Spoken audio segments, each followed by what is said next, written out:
to In Stitches with Mary. Today I want to show you the 8th installment of my In Stitches with Mary Seems So Easy quilt along. This is the 8th block. This is called the Centennial Star block. And with all of my blocks, what we have been doing is using a light, a medium, and a dark fabric. So as you can see on this one, I have a dark, I have a light, and a medium. And that's what you need to do. Now you can switch the light, medium, darks around. Totally up to you how you do that. And I want to show you on this one. This one I have switched the light and the medium around. So here's my medium. I switched the light with the mediums here. So you get a totally different look. You can do what you want to. That's the beauty of these projects. Switch around those light, medium, and darks.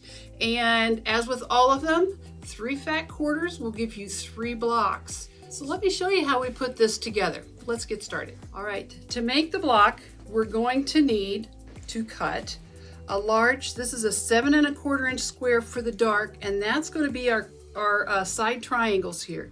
So one 7 1/4 inch square, and you're going to cut that on the diagonal both ways.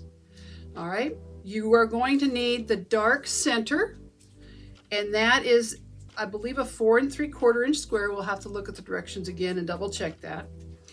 These triangles out of the medium fabric is coming from 1 square. So we're going to cut 2 squares. We're going to cut those diagonally twice. And then you will need to cut rectangles. In my case, it's the light fabric. We'll cut those rectangles, and we cut 4 squares for our corners.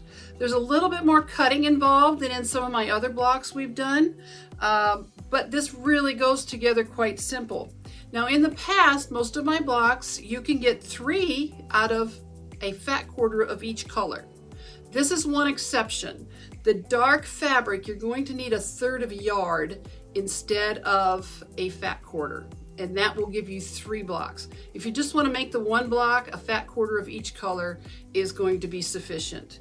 So I just wanted to let you know about that a fat quarter of each color is not quite enough of the dark to do 3 blocks. So let's see how this goes together. We're going to start by making this unit right here. It's going to have our corner. We're going to do kind of a flying geese type of thing right there in our rectangle.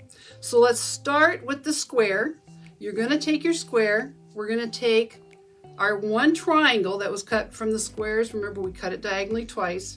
And that is going to go along one edge, just like I've done right here. Now, place that as center on this square as you can. You're going to have a dog ear on each side.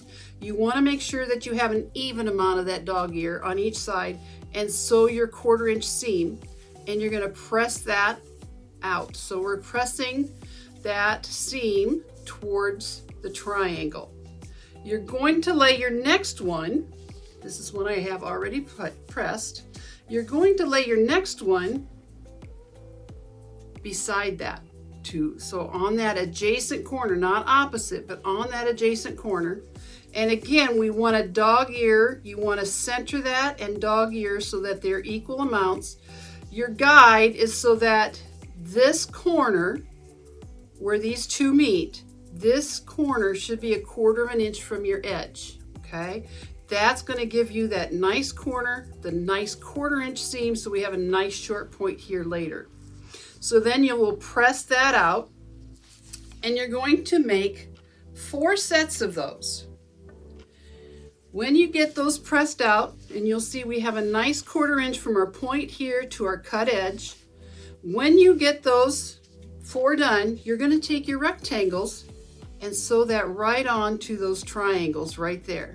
And again, we're just going to press that down. Again, the path of least resistance, so we don't want to press it towards the dark. We're actually, in this case, pressing it towards the light side. So we're going to do 4 sets of those, and you'll set those aside. The next step is to take 1 unit, and we're going to take, remember we had a 7 1/4 inch square we cut diagonally twice.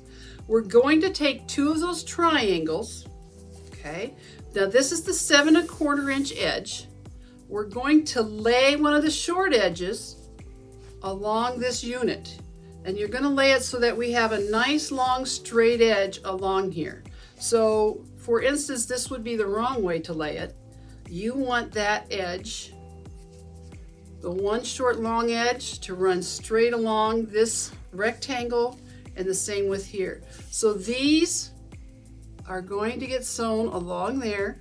Again, we're going to have our dog ear, but this is going to line up. Our dog ear is going to be just right, and you're going to sew a 1/4 inch seam there. Press that one out. We're going to do the same way on this side, and we're going to make 2 units like that.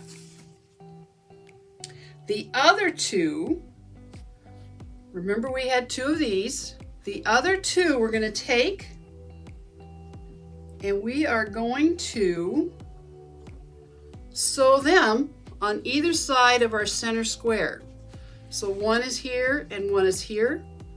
Our final assembly is to take these corner units, just like this, and attach them, and you will see your block come alive. This was a really fun one to do. Again, like I said, you can switch your light, medium, and darks around, any combination you like.